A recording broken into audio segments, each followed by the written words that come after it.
स्वागत है आप लोगों का राजनीति शास्त्र के सब्जेक्टिव क्वेश्चन आंसर सीरीज 14 में। आज का हमारा प्रश्न है हरित क्रांति क्या है। हरित क्रांति के सकारात्मक एवं नकारात्मक पहलुओं को बताएं। हरित क्रांति एक कृषि आंदोलन था जो 1960 के दशक में भारत में प्रारंभ हुआ। इसका उद्देश्य कृषि उत्पादन में वृद्धि करना और खाद्यान्न की कमी को दूर करना था।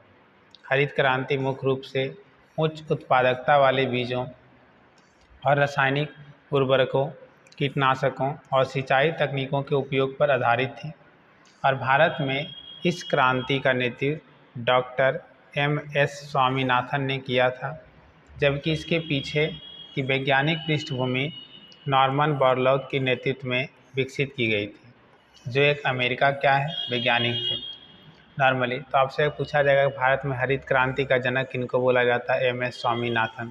ये आता है आपका क्वेश्चन ऑब्जेक्टिव के रूप में। आगे अगर बात करें हम लोग हरित क्रांति के सकारात्मक पहलू के बारे में,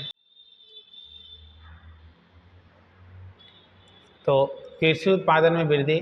हरित क्रांति के कारण भारत में गेहूं, धान जैसे प्रमुख फसलों का उत्पादन बहुत बढ़ गया। 1960 से लेकर 1980 के बीच भारत का खाद्यान्न उत्पादन लगभग दुगना हो गया।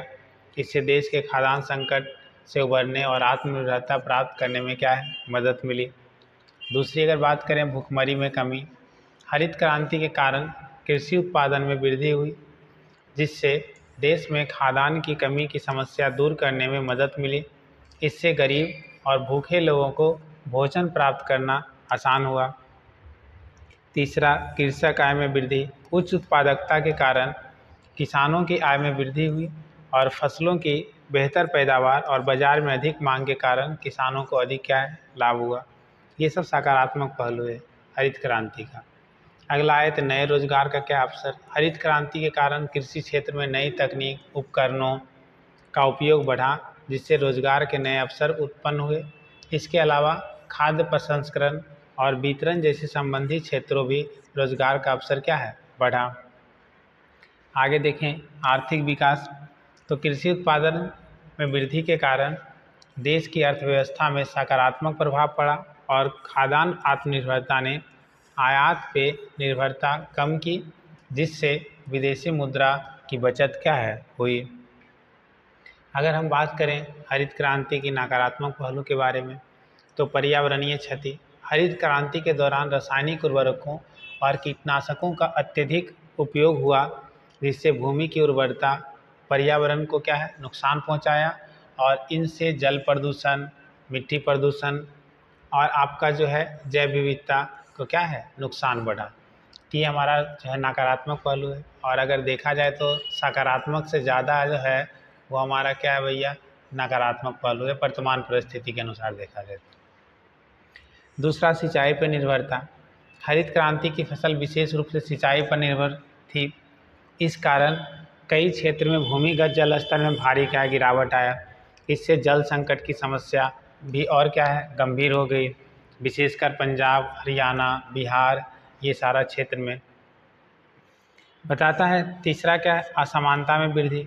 हरित क्रांति का लाभ बड़े किसानों को अत्यधिक हुआ, जो नए उपकरण, बीज, उर्वरक खरीद सकते थे। छोटे गरीब किसान इन संसाधनों का उपयोग करने में सक्षम नहीं थे, जिससे ग्रामीण क्षेत्रों में आर्थिक असमानता बढ़ गई। तो हर चीज़ का सकारात्मक भी होता है और नकारात्मक पहलू भी होता है। लेकिन वर्तमान समय में देखा जाए तो चाहे वो आपका वाटर लेवल का कम होना पूरे तरीके से ये हो गया, चाहे आपकी जैव विविधता का नुकसान, चाहे आपका पूरे तरीके से जल प्रदूषण, चाहे आपका मिट्टी पॉल्यूशन पूरे तरीके से। तो देखा जाए तो एक बहुत बड़ा नकारात्मक पहलू है हमारा हरित क्रांति के कारण। आगे आइए तो पारंपरिक फसलों का अनदेखी।